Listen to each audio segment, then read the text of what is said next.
हम लोग अपनी रोजमर्रा की जिंदगी में ना नंबरों का इतना इस्तेमाल करते हैं कि कभी उन पर गहराई से विचार ही नहीं करते। हाँ बिल्कुल। मतलब हम सुबह उठकर अलार्म सेट करते हैं, अपने फोन का पासवर्ड डालते हैं या फिर यूपीआई से पेमेंट करते हैं। हर जगह बस 0 से लेकर 9 तक के ये 10 अंक। एग्जैक्टली। और हमें लगता है कि ये नंबर हमेशा से ऐसे ही थे, एकदम स्पष्ट और सटीक। हाँ, जैसे हवा और पानी हमेशा से हैं, वैसे ये नंबर भी प्रकृति ने हमें बस एक रेडीमेड पैकेज में दे दिए हों। सही कहा आपने। हमारी दिनचर्या में ये नंबर इतने गहरे रचे बसे हैं ना कि हम इन्हें बस एक अटल सच्चाई मान लेते हैं।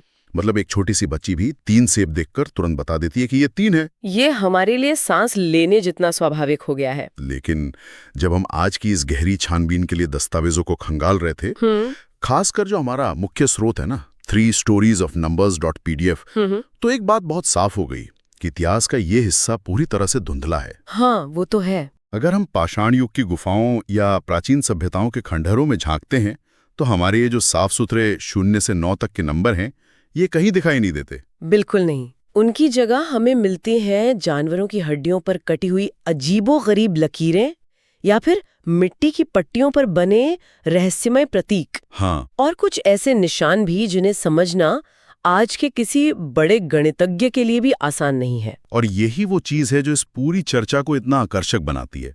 मतलब ये सफर सिर्फ गणित की सूखी किताबों का सफर नहीं है। एकदम सही। ये असल में मानव सभ्यता के विकास की और हमारे सोचने के तरीके के बदलने की एक बहुत ही जीवंत कहानी है। हाँ, और आज हमारा मिशन भी तो यही है। हम इस बात की पूरी तह तक जाएंगे कि आखिर इंसानों ने गिनना शुरू ही क्यों किया और कैसे हम उन गुफाओं की लकीरों से होते हुए आज के इस आधुनिक नंबर सिस्टम तक पहुंचे जिसने हमें चांद तक पहुंचा दिया। बिल्कुल। और इस विषय पर रिसर्च करते हुए ना मुझे एक बहुत ही दिलचस्प किस्सा मिला। अच्छा? हाँ, ये रीमा नाम की एक बच्ची का किस्सा है। एक दिन वो घर में एक पुरानी किताब के पन्ने पलट रही थी, तभी उसमें से एक भूरे रंग का पुराना कागज नीचे गिरता है। ओके।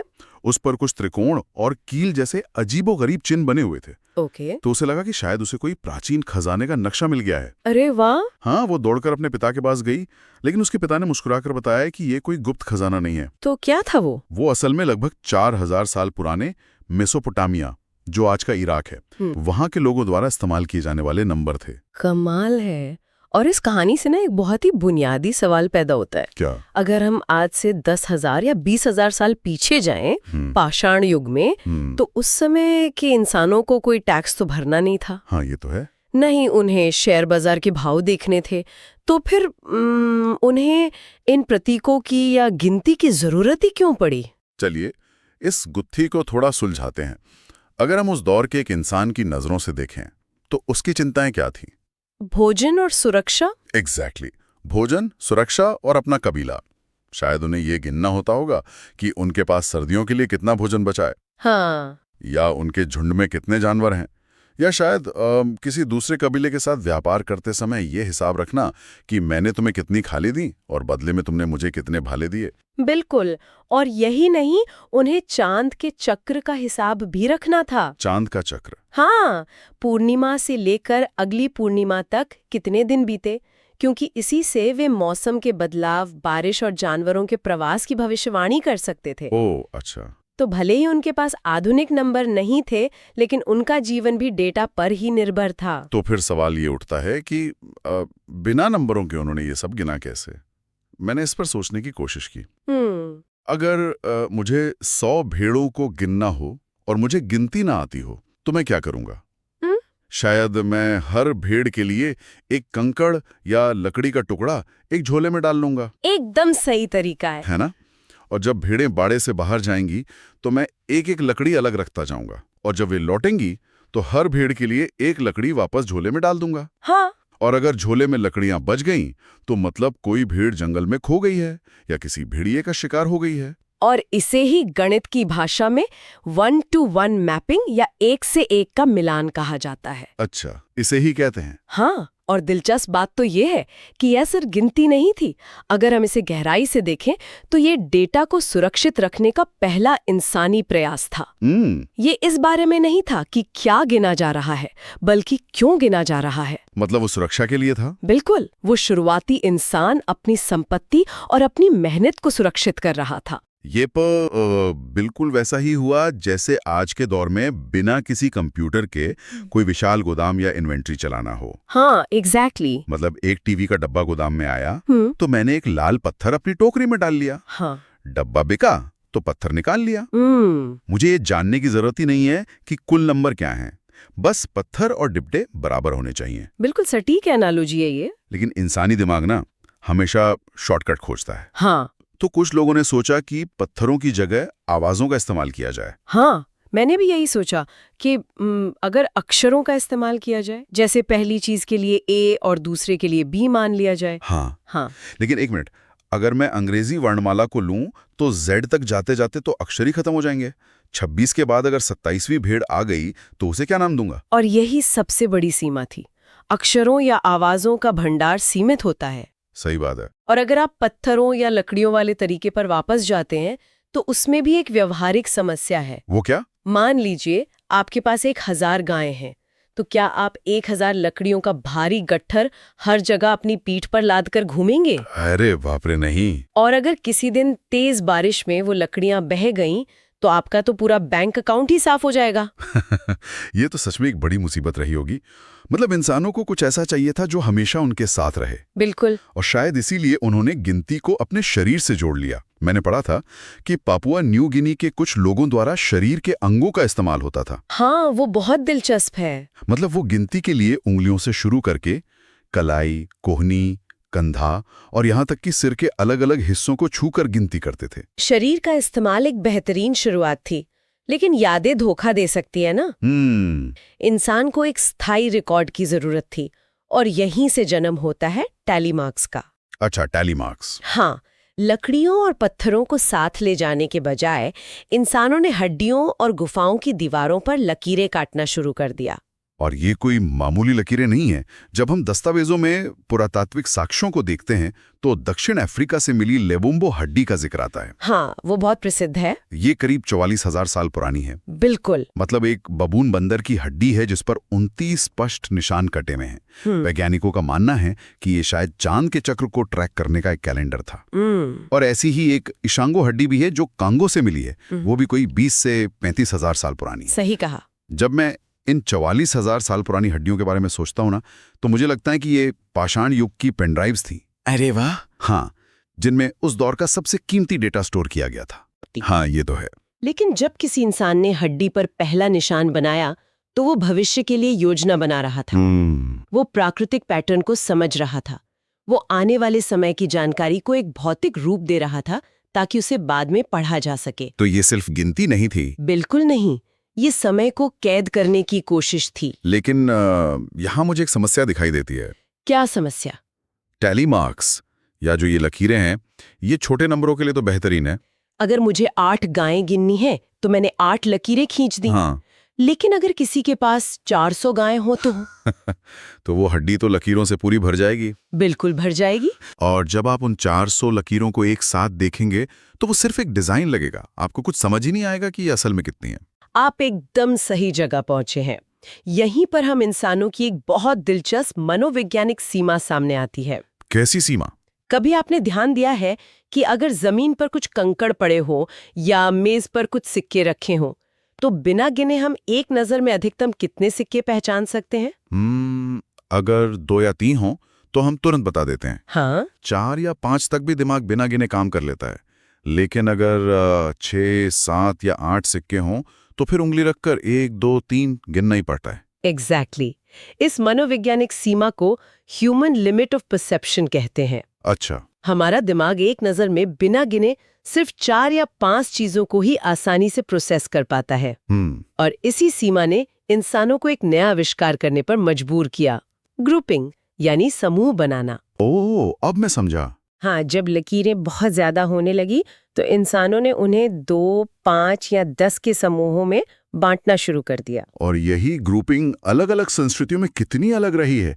मुझे स्रोत में वो ऑस्ट्रेलिया के गुमुलगाल कबीले का उदाहरण बहुत ही मजेदार लगा। हाँ, वो बेस 2 सिस्टम वाला। हाँ, वो बेस 2 सिस्टम का इस्तेमाल करते थे।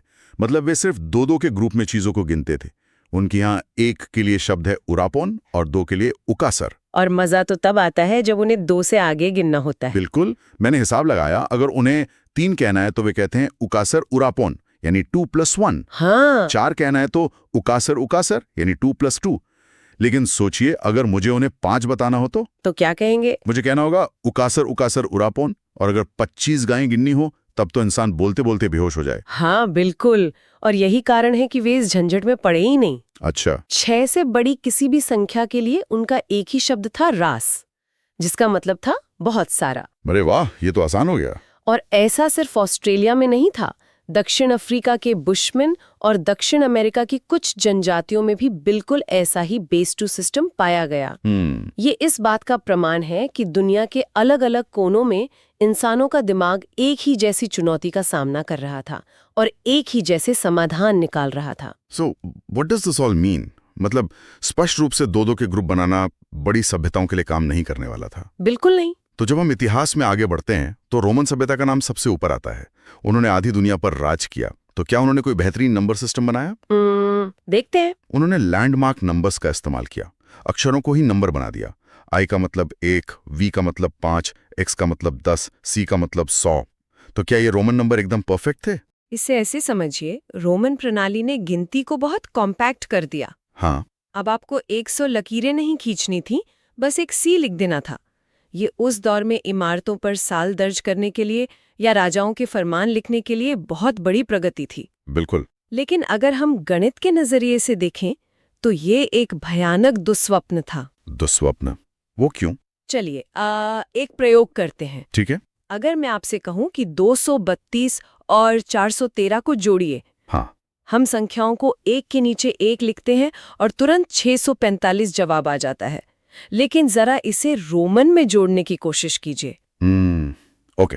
232 होगा CCXXXII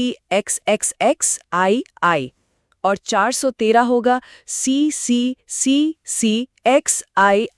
अब इन्हें जोड़िए। अरे बाप रे, पहले तो मुझे सारे सी एक तरफ करने होंगे। तो 2C और 4C मिलके हो गए 6C। फिर x को मिलाओ, 3x और 1x हो गए 4x।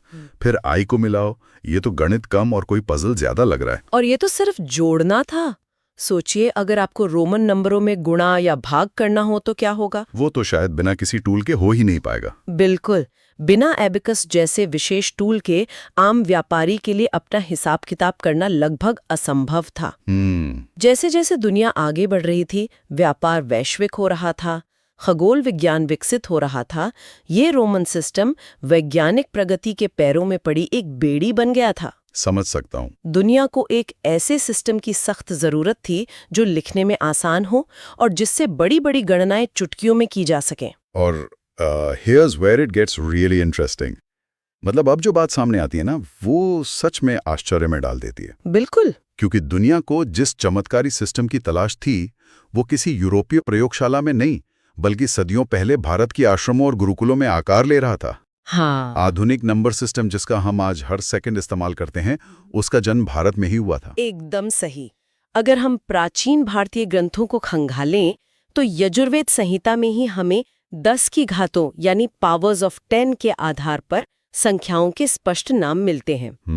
1, 10, शत, सहस्र, अयुत, और ये गिनती 10 की घात 12 और उससे भी आगे तक जाती है। बाप रे। जहां रोमन साम्राज्य कुछ हजारों से आगे की सोच ही नहीं पा रहा था, वहां भारतीय विद्वान अरबों और खरबों की ब्रह्मांडीय गणनाएं कर रहे थे। ये सच में बहुत बड़ी बात है।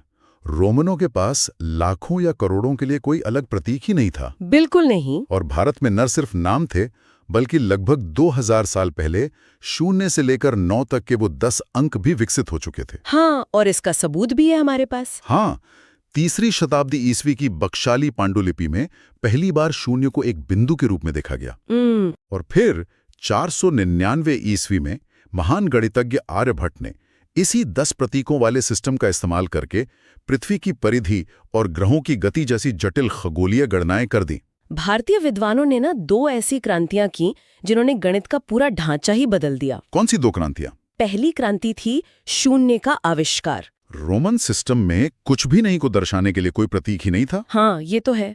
और दूसरी और शायद सबसे बड़ी क्रांति थी प्लेस वैल्यू, यानी स्थानीय मान का सिद्धांत। ओहो, हाँ, स्थानीय मान। मतलब कोई अंक किस जगह पर रखा है, उससे उसकी औकात तय होगी। एग्जैक्टली। जैसे अगर मैं 222 लिखता हूं तो देखने में तीनों अंक 2 हैं, लेकिन पहले 2 का मतलब है 200, दूसरे का मतलब है 20 और तीसरे का मतलब है सिर्फ 2। एकदम सटीक। जबकि रोमन में x हमेशा 10 ही रहता है, चाहे उसे कहीं भी रख दें। हाँ, ने इस आविष्कार के बारे में एक बहुत ही गहरी बात कही थी। हाँ, मैंने पढ़ा था सूस में।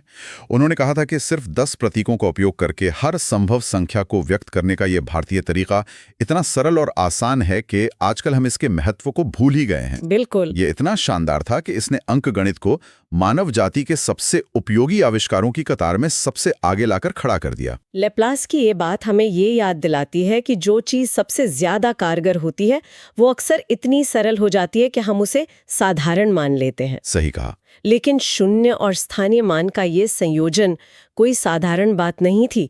ये इंसानी बुद्धि की एक बहुत बड़ी छलांग थी। तो फिर भारत का ये जो सुपर पावर जैसा नंबर सिस्टम था, ये पूरी दुनिया तक कैसे पहुंचा? क्योंकि आज तो ये पूरा ग्लोबल स्टैंडर्ड बन चुका है। देखिए, ज्ञान कभी सरहदों का मोहताज नहीं होता। लगभग 800 ईस्वी के आसपास व्यापार और अनुवाद के जरिए ये भारतीय नंबर सिस्टम अरब दुनिया में पहुंचा। अच्छा, 800 ईस्वी में? हाँ, वहाँ फारस के एक बहुत ही प्रतिभाशाली गणितज्ञ थे अल-ख्वारिज़मी। ये वही विद्वान हैं जिनके नाम पर आज कंप्यूटर साइंस का शब्द एल्गोरिथम पड़ा है। वो मुझे ये नहीं पता था। हाँ, उन्होंने 825 ईस्वी में इन नंबरों पर एक विस्तृत किताब लिखी। उनके साथ साथ दार्शनिक अल-किंदी ने भी अरब दुनिया में इसे खूब लोकप्रिय बनाया। और सबसे अच्छी बात ये थी कि अरब विद्वानों ने पूरी ईमानदारी से ये माना कि ये ज्ञान उन्हें कहाँ से मिला है। बिल्कुल। उन्होंने इन नंबरों को हिंदू अंक का नाम दिया। यहाँ हमारे सुनने वालों के लिए ये स्पष्ट करना बहुत जरूरी है कि उस दौर में हिंदू शब्द किसी धर्म का प्रतीक नहीं था। हाँ, ये स्पष्ट होना चाहिए। बल्कि यह सिंधु नदी के पार रहने वाले लोगों यानी भारतीयों के लिए एक भौगोलिक पहचान थी। बिल्कुल सही। और फिर 1100 ईस्वी के आसपास ये ज्ञान अरब और उत्तरी अफ्रीका से होता हुआ यूरोप पहुंचने लगा। 1200 ईस्वी में इटली के मशहूर गणितज्ञ फाइबोनाची ने पूरे यूरोप में घूम घूम कर वकालत की कि रोमन नंबरों को छोड़ो और ये भारतीय सिस्टम अपनाओ। क्यों? क्योंकि इससे व्यापार का हिसाब किताब बहुत तेज हो जाता है। लेकिन मुझे यकीन है कि यूरोप के लोगों ने इतनी आसानी से तो इसे नहीं माना होगा। मतलब इंसानी फितरत है कि हम पुरानी आदतों को जल्दी नहीं छोड़ते। बिल्कुल नहीं माना। रोमन नंबर यूरोपीय समाज और चर्च में इतने गहरे रचे बसे थे कि उन्होंने कई सदियों तक इस नए सिस्टम का कड़ा विरोध किया। कई सदियों तक? हाँ, लेकिन जब यूरोप में पुनर्जागरण या रेनेसा का दौर आया, नई नई वैज्ञानिक खोजें होने लगी, दूरबीन का आविष्कार हुआ, तब यह स्पष्ट हो गया कि बिना इन 10 अंकों के ब्रह्मांड के रहस्यों को समझना नामुमकिन है। अंततः 17वीं सदी तक आते आते पूरे यूरोप को यह सिस्टम अपनाना ही पड़ा। और यहीं पर इतिहास की एक बहुत बड़ी विडंबना सामने आती है। कैसी विडंबना? क्योंकि यूरोप के लोगों ने इस सिस्टम को अरब व्यापारियों और विद्वानों से सीखा था, इसलिए उन्होंने इसे अरबी अंक यानी अरेबिक न्यूमरल्स कहना शुरू कर दिया। हाँ, ये एक बड़ी गलतफहमी थी। और फिर जब यूरोपीय देशों ने पूरी दुनिया पर कब्जा किया, अपने उपनिवेश बनाए, तो उन्होंने अपनी शिक्षा प्रणाली के साथ इस गलत नाम अरबी अंक को भी पूरी दुनिया में मशहूर कर दिया। यह ऐतिहासिक शब्दावली की एक बहुत बड़ी भूल थी। हालांकि अब जाकर आधुनिक किताबों और शोध पत्रों में इस गलती को सुधारा जा रहा है। हाँ। और इन्हें हिंदू अरबी अंक या भारतीय अंक कहा जाने लगा है। अगर हम इस पूरी यात्रा को देखें ना, तो ये हमें सिखाती है कि ज्ञान कैसी एक लंबी श्रृंखला में यात्रा करता है। एक विचार भारत में अंकुरित होता है, अरब विद्वान उसे निखारते हैं, यूरोप उसे अपनाकर विज्ञान को नई ऊंचाइयों पर ले जाता है, और आज वो पूरी मानवता की साझी धरोहर है। क्या अद्भुत सफर है सच में। तो इस पूरी चर्चा का जो लोग हमें सुन रहे हैं, उनके लिए क्या मतलब है? हम रोज सुबह उठते हैं, कंप्यूटर पे टाइप करते हैं और इन नंबरों का बिना सोचे समझे इस्तेमाल करते हैं। बिल्कुल। लेकिन आज के इस डीप डाइव से ये एहसास होता है कि ये 0, ये 1, ये 9, ये सिर्फ कंप्यूटर स्क्रीन पर छपे हुए पिक्सल नहीं है। हाँ, ये हजारों सालों के उस इंसानी संघर्ष का नतीजा है जो पाषाण युग की गुफाओं और जानवरों की हड्डियों पर उकेरी गई लकीरों से शुरू हुआ था। और जब हम इस गहरे इतिहास को समझते हैं ना, तो रोजमर्रा की उन छोटी छोटी चीजों की कदर करना सीख जाते हैं जो आज हमारे जीवन को इतना आसान बनाती हैं। सही कहा। आज हम सेकंड के 1000वें हिस्से में जटिल गणनाएं कर लेते हैं, क्योंकि हमारे पूर्वजों ने पीढ़ियों तक इसे सरल बनाने के लिए पसीना बहाया है। बिल्कुल। और आज की इस शानदार चर्चा को खत्म करने से पहले मैं एक ऐसा विचार छोड़ना चाहता हूं जिस पर हम सभी को अकेले में सोचना चाहिए। बताइए। हमने आज चर्चा की कि इंसानी दिमाग एक नज़र में सिर्फ 4 या 5 चीज़ों को ही आसानी से समझ पाता है। हाँ। और हमने 5 और 10 के ग्रुप बनाने शुरू किए क्योंकि हमारे दोनों हाथों में मिलाकर 10 उंगलियां हैं। इसी मनोवैज्ञानिक और शारीरिक बनावट ने हमारे नंबर सिस्टम को दिशा दी। बिल्कुल दी। जरा सोचिए, अगर विकास के क्रम में किसी वजह से हम इंसानों के हाथों में 10 के बजाय 12 उंगलियां होती, या हमारी आंखों और दिमाग की क्षमता एक बार में 5 की जगह 10 चीजों को एक नज़र में पहचानने की होती, तो क्या हमारा पूरा गणित, हमारा विज्ञान, हमारी तकनीक और यहाँ तक कि इस पूरे ब्रह्मांड को समझने का हमारा तरीका पूरी तरह से अलग नहीं होता? सच में ये सोचने वाली बात है। क्या हमारे ये नंबर सिर्फ एक सार्वभौमिक सच्चाई है, या ये सीधे तौर पर हमारी अपनी इंसानी बनावट और हमारी सीमाओं का ही एक आईना है? ये एक ऐसा गहरा सवाल है जो हमें ये याद दिलाता है कि हम इस ब्रह्मांड को वैसे नहीं देखते जैसा वो है, बल्कि हम उसे वैसे देखते हैं जैसे हम खुद हैं। हमारी गणित भी हमारी अपनी ही परछाई है।